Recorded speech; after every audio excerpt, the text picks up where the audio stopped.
Hey, what's going on, Jokers? It's your pro Joker here.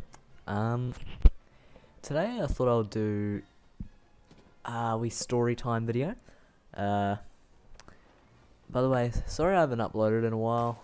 It's been I haven't been busy, but I've been so lazy lately, and every time I was thinking of doing a video, I would just make myself an excuse and say I was too busy or couldn't think of anything to do.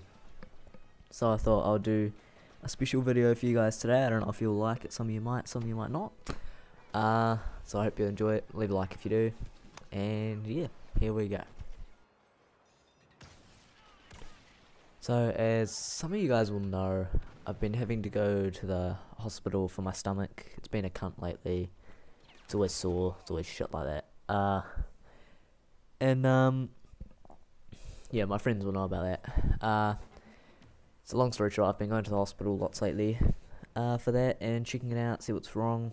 Haven't found anything, but so what happened was on Tuesday this week, I was on my way to the hospital. I left halfway through school, so I went on the city bus because my parents couldn't drive me there this time. And halfway through the bus ride, you know how you're always on a bus, and if it goes through somewhere like Hornby or it goes through a dodgy part of town, you always get someone or some people that are on the bus that are just really weird and dodgy.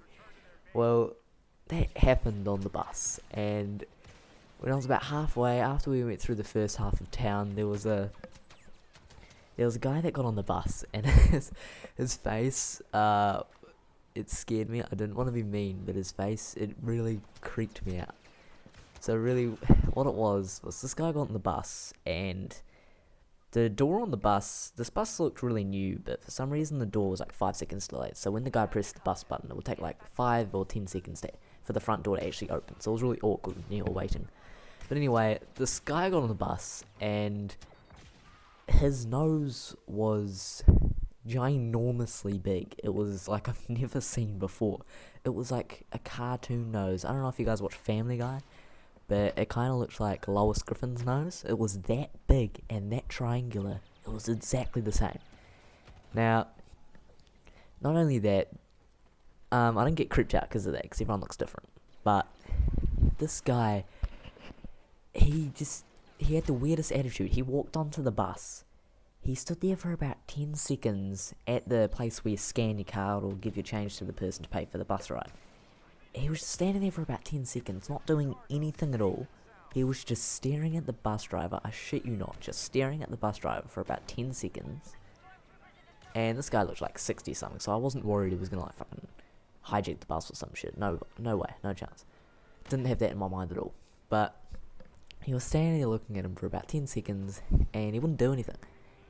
And so after about 5 seconds, I was getting a bit creeped out. I was like, is this guy like... He finally paid for the bus. So that was a bit weird. He was just standing there staring at the guy. But that's only half of the story. So he was sitting on the bus. And then he opened this book. This guy didn't look like he had any kids. I didn't see a ring on his hand or anything. No kinds of rings at all to show that he was married or had kids or anything. And so he opened this book up, and it looked like a 5-year-old girl's book or something. It was pink, it had fairies on it and stuff. So I'm guessing he didn't buy that book unless he was one of those guys that just liked pink. He opened it up, and it had tons of pictures in it of like fairies, and it kind of looks like the Tooth Fairy and stuff like that. And I thought, like I said before, I thought, okay, he could have kids. He could just be looking at it and laughing because his kid drew him a picture or something and it made him laugh. But yeah, like I said, I didn't see any rings on his fingers or anything to indicate that he was married. So I got a bit creeped out. I was like, has he like lost his ring or what? Or is he just fucking pedophile or something? So he had this book, he was laughing at it, it had baby pictures in it, and I was getting a little creeped out because this guy was just, he looked weird, he was doing weird stuff, and now he had this random 5-year-old girl's, what looks like to be a picture book and stuff, and he was just looking at that and laughing. But that's only half of the story, you guys. I mean, this guy, when I was about to get off the bus, I pressed the stop button as you do, to get off right in front of the hospital in the entrance where I was going to stop, and As soon as I stood up to start getting off the bus to get out the door, this guy, he stared at me.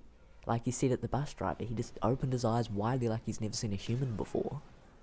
Like I was another creature or something. And he was doing that the whole time. I stood up to get out the door, and this guy was just staring at me with his eyes wide open. I didn't know what to do. I just didn't think of it at the time. I just ignored it and thought, this guy's probably a bit slow in the head or something. I don't know. It's a city bus. What do you expect? So I went off the bus, and yeah, so that creeped me out a bit. But that was on the bus, so that creeped me out a bit.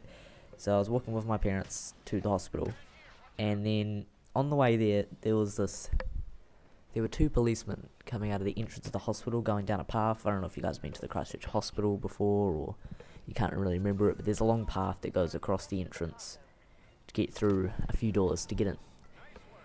And along this path, it takes about 5-10 minutes, depends where you go from to get in. And when I was walking down there, about 5 minutes later after walking down there was two policemen coming down the path.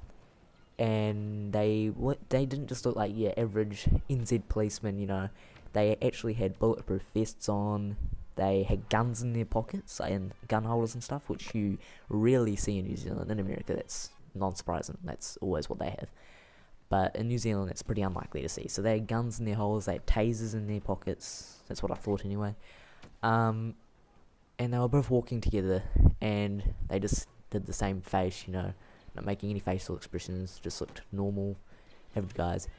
And I thought, okay, they're probably just some kind of security guards, or they're going back to their car because someone was speeding or something through the hospital or whatever.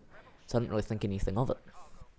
And then I saw a guy walking beside them as they were coming towards us, and he had a broken arm, and he looked a bit roughed up, and I was like, because I couldn't see clearly because my parents were in front of me, so all I could see was this guy with a broken arm, and these two policemen. And I thought to myself, yeah, this guy's just walking at the same pace as the policeman. He's just, as you do, awkwardly walking beside people, and unlucky enough for him, it was policeman. But when we got closer to him, he walked past us, and I looked back, because I was curious. Because that's just what you do, as you are. And this guy was handcuffed. His broken arm was handcuffed to this policeman, like a bracelet kind of thing. So wherever the bad guy went, or the policeman went, they both went with each other, because they were handcuffed to each other. And I thought, okay, that's a weird way to handcuff someone, but I guess if you're gonna handcuff someone with a broken arm, you can't just snap their arm and put it behind their back, so it'll be a bit retarded. So his broken arm was handcuffed to the policeman. I thought, okay, that's something you hardly ever see in New Zealand, especially at the hospital. So, and then as he walked past us, not only did that happen, but when I looked back at him to see like what was going on, and then when I saw he was handcuffed, he looked back at me, the bad guy, not the policeman, but the guy looked back at me with the weirdest look on his face. Not like that creep on the bus I was talking about that was staring at me with his eyes wide open. This guy was staring at me like I've never seen before. It was really creepy. He wasn't giving me like an angry stare, like I'm gonna kill you kind of murderous stare thing, whatever he got handcuffed for, but he was staring at me like he didn't know why I was looking at him, which would make sense, I guess. But he was looking at me with like his eyes, like one of his eyes squinting and the other eye opened wide up, like kind of like half of a wink, but he can't finish the wink or some shit. So that was a bit weird. That was probably one of the weirdest trips I've ever had to the hospital. Actually, yeah, it was. And I didn't know what to think that day. There was a creep on the bus that was like an alien or some shit. It was creeping me out. And then I had the guy that was handcuffed to police that gave me a weird pedophile kind of stare. But that was my story. I hope you guys enjoyed it. If you did, leave a like. I would appreciate it. And also check out ProBets. Peace.